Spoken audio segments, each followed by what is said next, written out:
Yeah. Should we make a cocktail? Yes, I'm ready. Cool. Let me throw this up so everybody can see the spec if you want to make it at home. Yeah. So, you know, being from Hawaii, the Mai Tai is one of my favorite cocktails. And so I thought that I would show my Kopali version of the drink, which is the classic 1944 Trader Vic recipe. You know, what I love about it is that I'm able to utilize both the Kopali white rum and the barrel rested in the cocktail. But I'm going to start, and whenever I just make a couple cocktails, I always juice my lime right into my glass. So I'm going to go ahead and do that. 3/4 of an ounce of fresh lime juice. That in there. And then I'm going to follow that up with a tiny bit of cane syrup. So I'm using a cane syrup rather than white sugar just because it has a little bit more flavor to it. 1/4 ounce. Followed by a little bit of orgeat. And of course, orange curacao. And for the home bartenders over there, I always add the least expensive ingredients first, just in case I make a mistake. And then I haven't wasted my very expensive, delicious spirits. Good idea.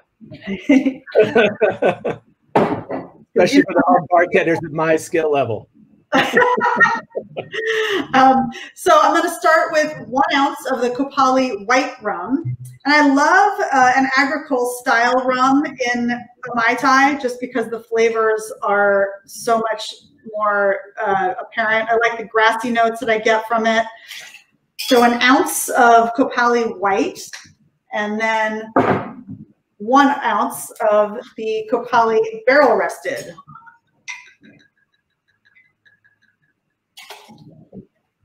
Could you speak about the barrel resting? How long is that aged and in what for people? Yeah, well, so it's rested in oak barrels. Maybe Ed can talk about the length of time it spends in the barrel. Ed, talk to us. Yeah, so that's really a product that's aged under 1 year. We kind of like the profile, but you know we certainly weren't going to call it an aged rum. So it gets a little bit of barrel characteristics, a little color, but usually it's about 10, 11 months is the average age. Cool. Yeah, I think it's often overstated, like it's all about time. To me, it's all about profile. When does it taste right, you know? Yeah. All right, so I have I've got my glass of crushed ice that I've prepped here, and I'm going to shake it up. Yeah.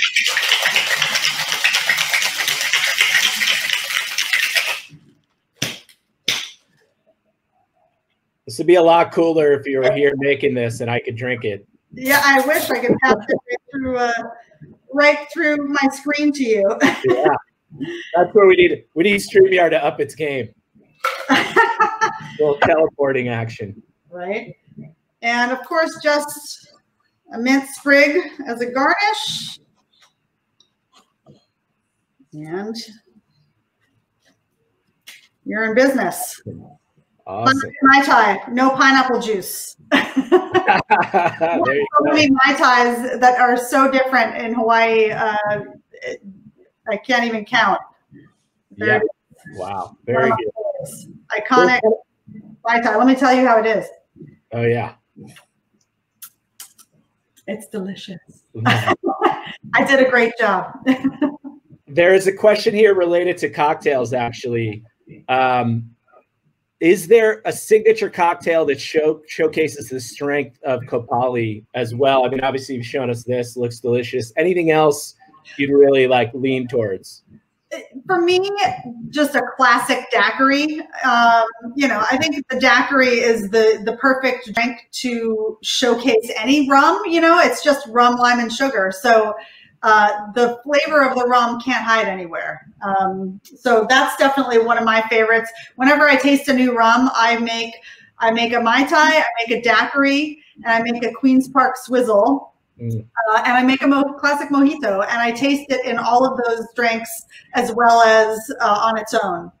And then I make decision on what I think about that rum. Queens Park Swizzle is a great idea. I hadn't really thought of that as a base idea. One of my favorite things that I've had with our cachaça was from Sasha, which was just kind of the what? Now I'm blanking on it. What's the drink with the cucumber and the mint and the fruit? Southside? Sort of, but he had a different name for it.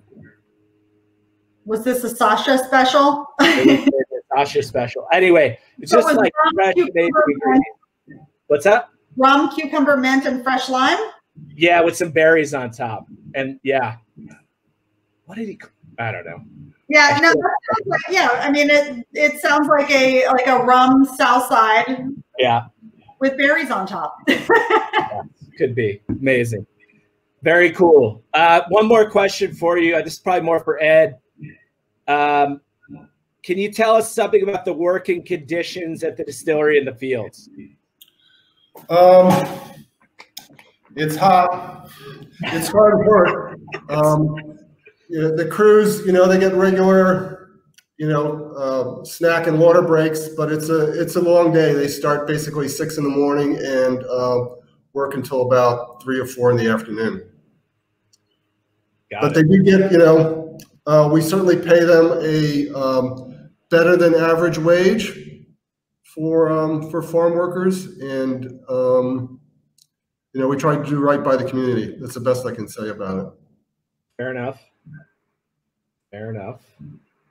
Cool. Let me put up that cocktail again for everybody, in case you want to make it at home.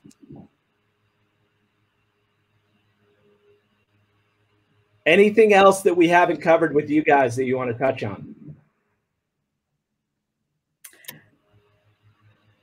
I don't have anything else. Yeah. Awesome. While we have you, Julie, what's going on lately with you guys? How can people support?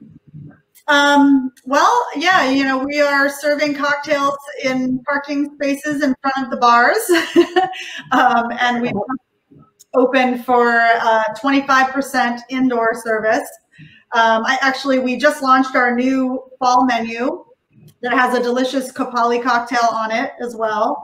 It really, we just supporting by coming by and dining with us is really the best way.